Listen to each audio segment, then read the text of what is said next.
"Gather your trophies," she said, nudging the dismissal papers toward me as if she'd done it 100 times before.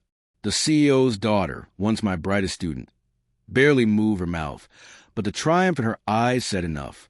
The glass windows behind her cut through the skyline, sharp as knives. I took my time signing. The ink spread across the page, like it already knew how this would end. Mr. Dalton from the Investors' Council reached for the folder afterward, lazily flipping through the documents and half listening to her speech about fresh leadership and new direction. His fingers stopped. His face lost color. "Article 7, he quietly breathed, then louder, "Please tell me you didn't let her go." Her smile froze. That was the instant she understood. The very moment I had been preparing for since the day I met her. She was 24 then, sharp, impulsive, blazing with ambition. I was the one who steadied her, who taught her that real power wasn't grabbed, it was designed. She once called me her guide, her constant. I believed it. Together, we grew the company from a cluttered garage to a billion-dollar titan. My algorithms, her ability to convince the world they mattered. We'd stay up past midnight debugging code, joking about how women in tech would change everything. I should have heard the warning in her laughter. There was something rehearsed in it. When her father handed her the CEO title after the IPO, I congratulated her. She promised she would honor what we built. But gratitude is a fragile thing at the top. It didn't take long for the cracks to show.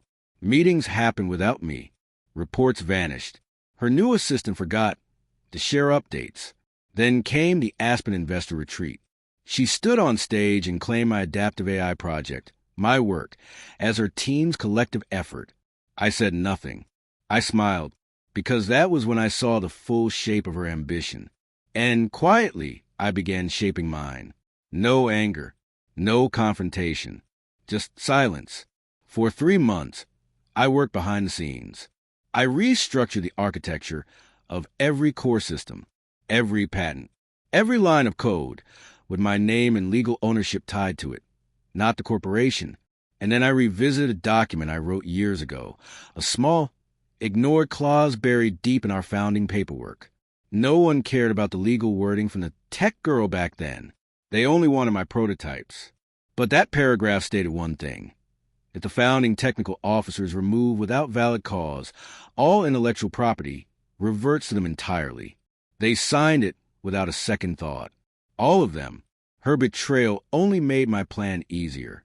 She cut me off, shrank my team, removed me from strategy meetings. Perfect cover. No one noticed me transferring 78 terabytes of source code to a silent trust in Zurich. No one knew the encryption key was tied to my biometric profile. By the time HR summoned me to discuss restructuring, everything was already set in motion. She thought she was ending my chapter. She was actually lighting the fuse. So there we were in the boardroom. Dalton spoke again, voice shaking, firing her Voyager right to use any of her systems. That includes your core platforms, internal AI, financial dashboards, everything. Even her father, silent until then, finally asked, "Is this true?" For the first time in years, her voice was small. You can't just walk away with it all. I looked at her steadily. I didn't take anything that wasn't mine. I built it. You forgot whose blueprint you were standing on. By noon, the legal team confirmed the clause.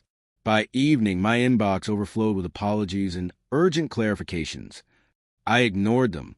My new company, Nova Systems, was already live. My servers were running. Clients migrated in droves.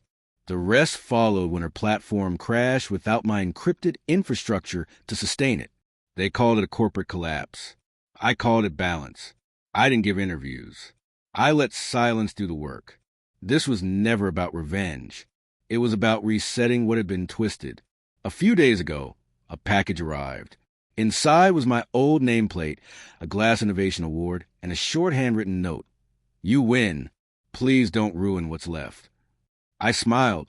I already had, not by destroying her company, but by reminding her that power built on betrayal is already crumbling. You only need to wait and watch the smoke rise. I set the award on my new desk. The same skyline stretched behind me, only brighter this time. And for the first time in a long while I could breathe, they told me to pack my awards. I did, and then I built something greater with them.